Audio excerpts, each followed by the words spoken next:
The Dave Nemo Show. There's parts of this conversation, by the way, I'm not looking forward to. But if I have to have this conversation, there is nobody I'd rather have it with than Dean Croke of DAT. He's the chief analyst over there. He's also the owner of the Grumpy Peterbilt. He's got on his own personal driving record over 2.5 million miles of over-the-road safe driving. Did a lot of it in Australia, a lot of it over here. Does a lot of great social media. You can keep up with him on the social medias, and we'll get to that in a second here. Before we get to any of that, because we've got, all right, I remember when Katrina hit the city of New Orleans, Dean, it jumped over the Florida Peninsula. Now, I'm a guy who usually stays in town during most hurricanes. As a news guy, I like kind of being on the ground. It is exciting. It can be dangerous, but it can be very exciting to kind of give people a sense of what's going on. I never evacuate, so my father always calls me and says, okay, where are you going to be so that we know you're safe? I know you're going to stay there like an idiot. When Katrina jumped the Florida Peninsula, he called me up and he said, please tell me you're evacuating. Do not tell me you're staying in New Orleans. And I said, I've already got my plans to leave. What had happened was it was 90 miles wide, a 5 in the middle and a 3 on both ends, which meant that even if the center of the storm missed you, you were getting hit by a Category 3 hurricane.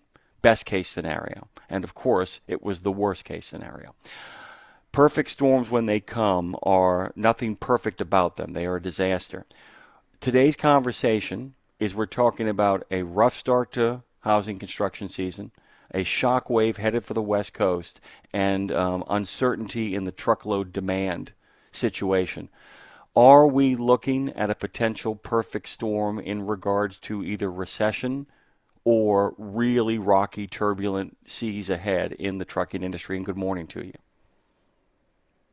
This is not a time to not be sugarcoating that bitter pill, to use that analogy, because we normally have a base case scenario that we think is going to be the highest probability of working out this year. We always have a worst case scenario. What happens if everything lines up perfectly and we have things happen that were sort of out of our control? And that looks like what's happening. And Adam Miller, the head of Knight Swift, on yesterday's earnings call said that seasonality is gone this year.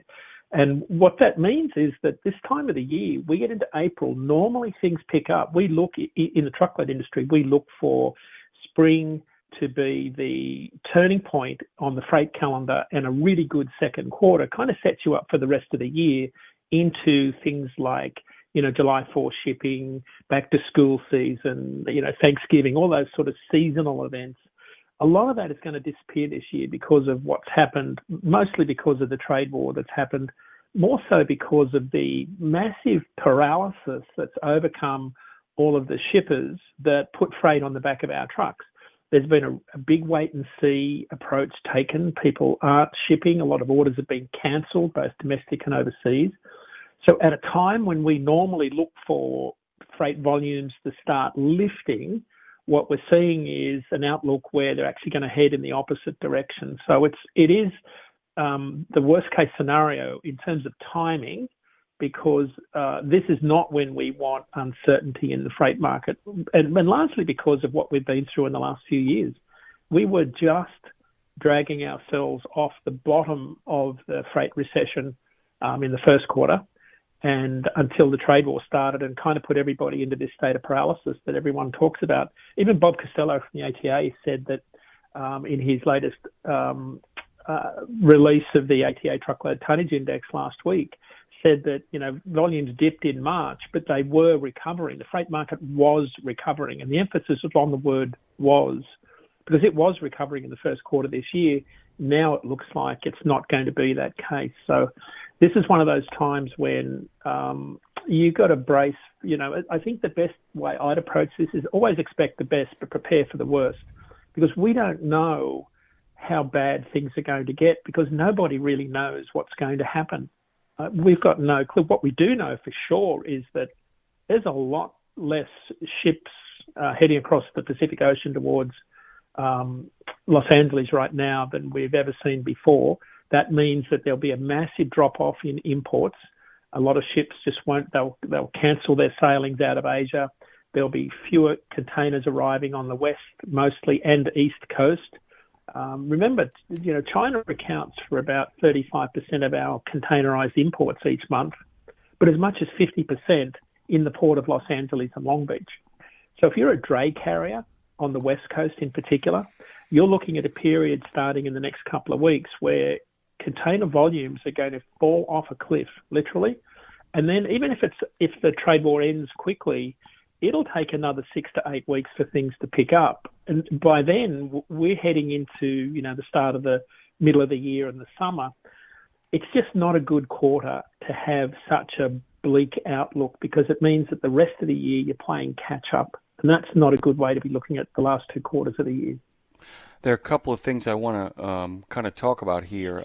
If things look, and by the way, I'm not, like I said, I'm not trying to be a Debbie Downer here.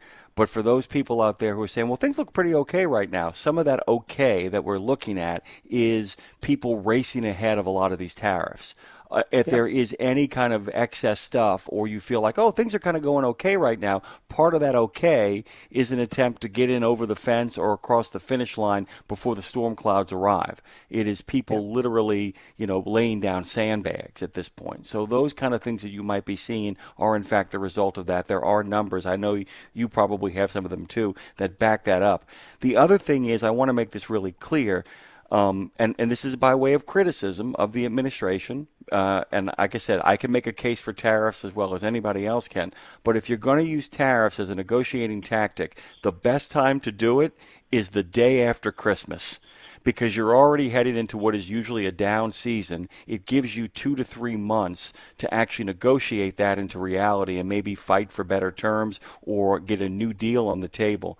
If I'm understanding you correctly, this is the absolute worst time to impose tariffs because it's right as things begin to pick up, correct? Yeah, and particularly in the trucking industry, because we were just starting to see signs of recovery. Because remember, most of our freight volume comes from domestic manufacturing and things like new orders. And those numbers were improving, albeit slowly, but directionally they were improving. That's not the case now as we head into April. And you make a really good point, because it's to use a sporting analogy, it was a bit like a head fake the last month, because we were seeing record volumes of freight moved, but it wasn't because demand was higher. It was because people were moving a lot more freight into markets to get ahead of whatever might come down the road at them in terms of tariffs or trade restrictions or whatever it might be, because of the uncertainty. To me, Mac, we saw the most number of loads moved. So this isn't loads posted on our load board. These are loads physically moved by carriers. We saw the most loads moved last week that we've ever seen in week 16, even more than the peak of the pandemic in late 2021. So that gives you a sense of how much of a crisis mode shippers were in to just move freight. And it meant that people had the perception that things were improving and getting better. But what we're seeing now as we head into this week here, week 17 of the year, things are starting to slow down again. So I think March was an abnormally busy month because people were moving a lot more inventory into markets than they would normally. And to give you a data point around that, the number of truckloads moved in dry van last week were 18% higher than the same week last year. And rates are about 4 cents a mile higher. Now, that doesn't mean, though, that we're on the path to recovery. It means that what will most likely happen, volumes will tank, and they're already down 4% this week, week over week from last week. So we're already seeing that bubble in people rushing to move things around, whether it be cross-border or domestic. We're seeing that start to dissipate, and we'll start to head back down towards more realistic levels for this time of the year. Dean Croke joins us this morning. Now, we've given you the big picture kind of take on all this stuff. We will talk about the 3-part harmony that might be contributing to these ominous clouds. We'll start with housing construction season. When we come back after this break, that guy is on the scene. Go to RadioNemo.com and subscribe. Go to YouTube and subscribe to Radio Nemo as well. Those numbers are building.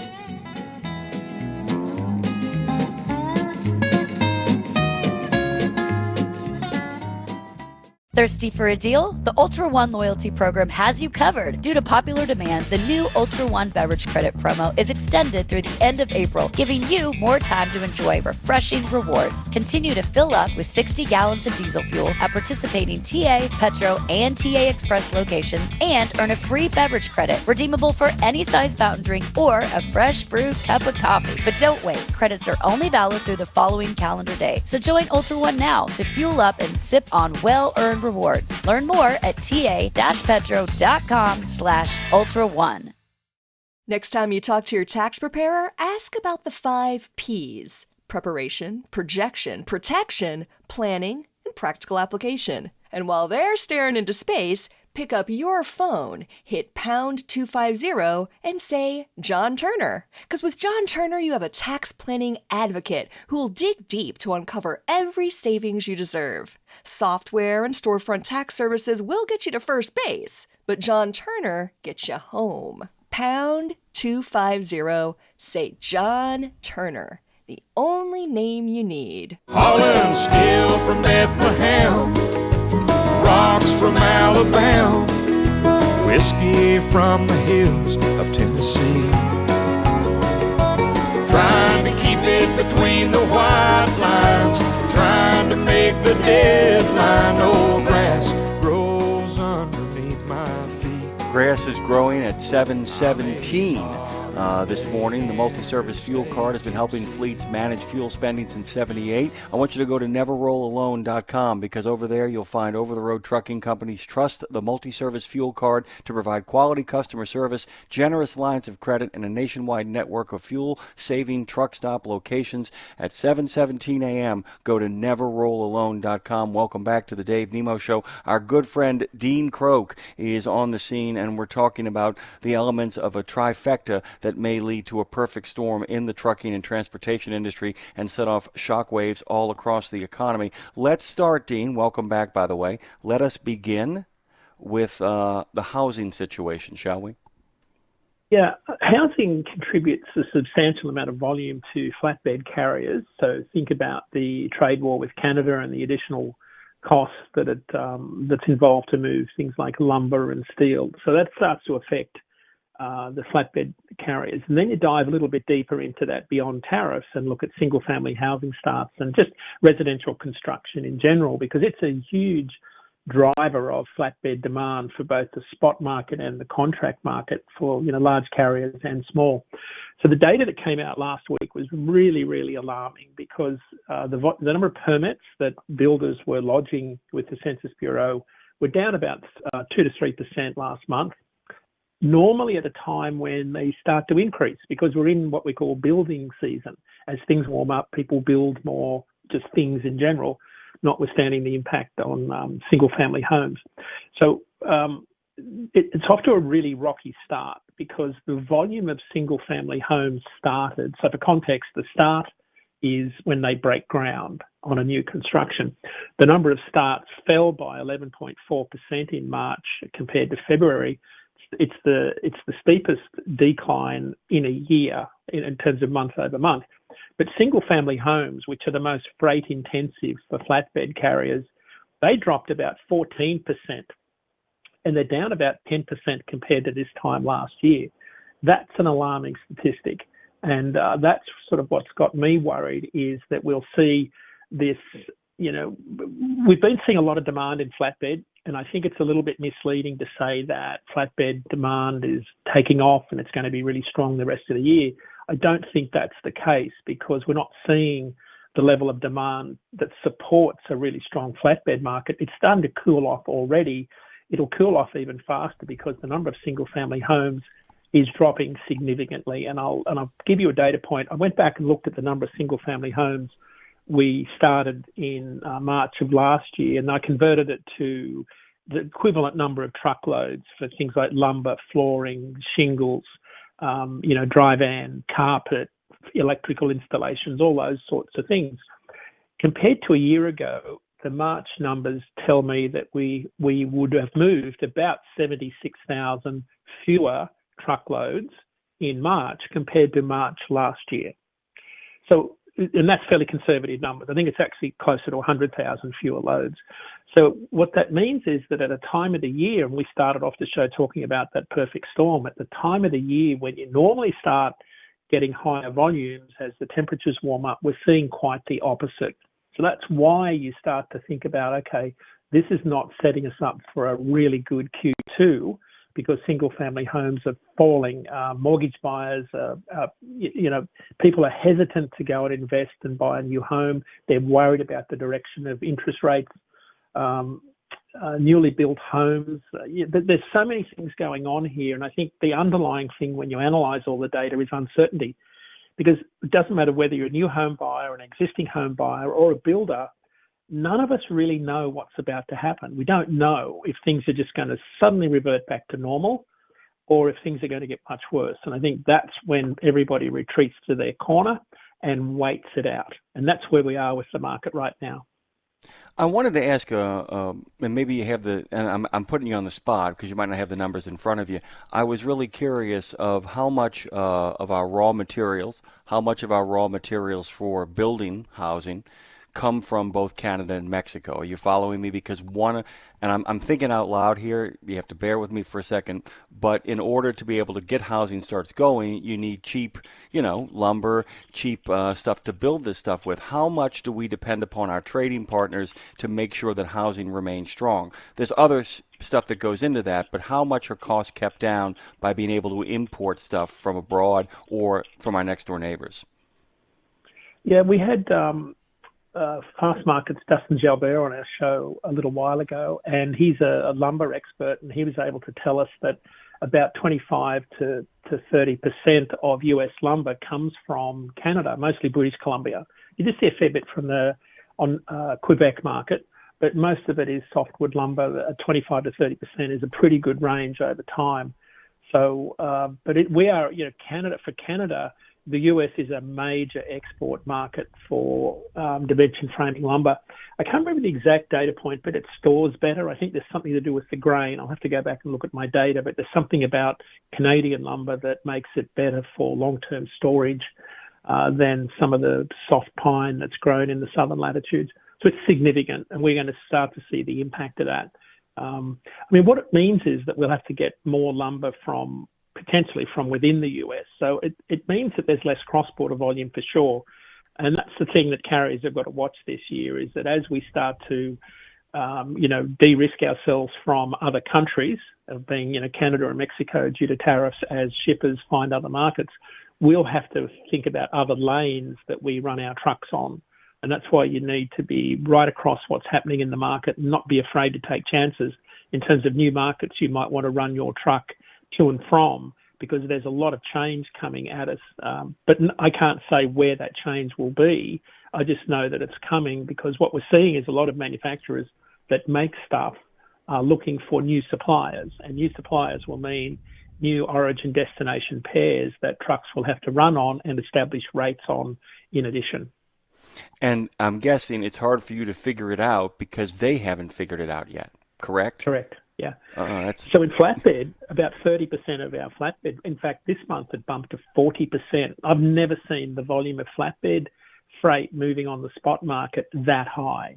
Normally you see about a 70-30 split. About 70% of flatbed loads move on contract rates with large contract carriers on pre-established rates that don't change until they renegotiate that bid every year. 40% of our loads moved on the spot market in the month of March, which is really interesting. It tells you that there's a lot more freight moving that didn't have a rate.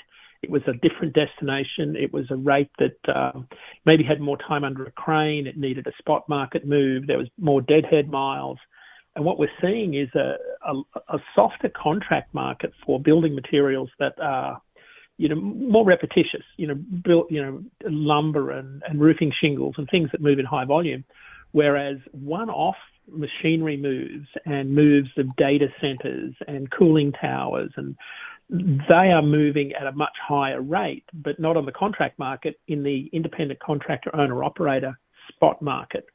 And that's why you've seen a lot more growth in freight rates in the spot market, because they're very different markets this time around. We're seeing a lot more volume move on spot and a lot less move on contract. And that's been great for flatbed carriers so far this year, but I think we've reached the peak. If you're thinking rates are going to continue rising for the rest of the year in flatbed, they won't, and they don't typically. Once you get to May, flatbed rates typically flatten out and then start to decrease once you get past July 4.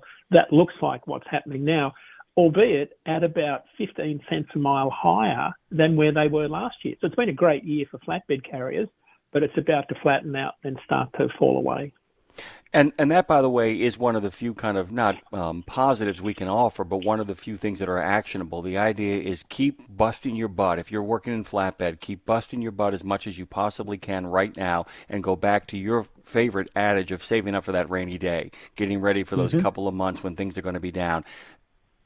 What is it? Strike while the iron is hot, because it ain't going to be hotter this year than it is right now, and to kind of get on top of that. I'm going to shift over here to the West Coast, and I'm going to do two things. The first of which is I am going to ask you to kind of take us through what is coming for the West Coast, and then I'm going to give you a question you don't have to answer until after the break. That question is there anything that the state of California, as the sixth largest economy, can do to mitigate what is going to happen? But first, tell us what is going to happen. Yeah, for broader context, about 49% of the containers that arrive in Los Angeles come from China. So when you have a trade war with China, what happens is you essentially, a trade war at this magnitude of tariff, you essentially shut off trade between the two countries when it comes to a lot of commodities, that especially retail. So think about back to school season. You know, a lot of people start buying back to school inventory in July.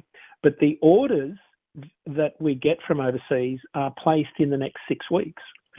So if you're not sure about what it's going to cost you to bring in that back to school inventory, you know, for the end of the summer, what people are doing is not placing those orders. So it starts to have an implication on both the price and the availability of back to school inventory as we get closer to the end of summer.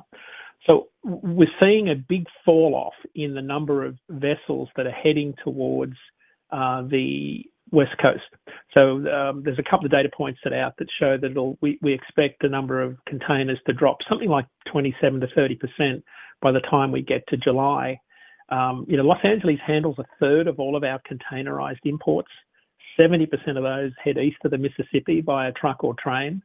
It's about 10% of DAT's network comes from California in terms of the number of loads moved. Like, it's a big market. And I think if the trade war drags on, that's going to hit drayage carriers substantially, because you're talking about something like 200,000 fewer containers, you know, 20-foot container equivalents landing in Los Angeles by the time we get to the middle of this year. That means that a lot of dray carriers are going to find themselves either out of work or looking for additional work because the volume just won't be there. Again, at a time when you normally see imports start to increase through peak season, which is normally, you know, September, October period. So with this pull forward of inventory that we've had in the last 6 months, it means that we're going to pay for that in the second half of this year because we've moved a lot of the volume already. And that applies to a lot of different commodities. So I think there's going to be a big fall off. We're already hearing about dray carriers laying off drivers and owner-operators already on the West Coast. More to come on that shortly. By the way, speaking of Dre carriers, Dre is going to carry us into this break here on the Dave Nemo Show. Our good friend Phone Master Dre is taking us into the break. You guys can give us a call at 615-292-6366. Real quick thing, if you guys have a recipe of the road you want to send us for us to read aloud on the air, go to weekends@radionemo.com. Maybe we'll drop it in as a tidbit. Maybe we'll just kind of talk about it over the weekends. We'd love to hear from you. Go to radionemo.com and subscribe. We'll be right back after these messages. It's the Dave Nemo Show, Radio Nemo of North America.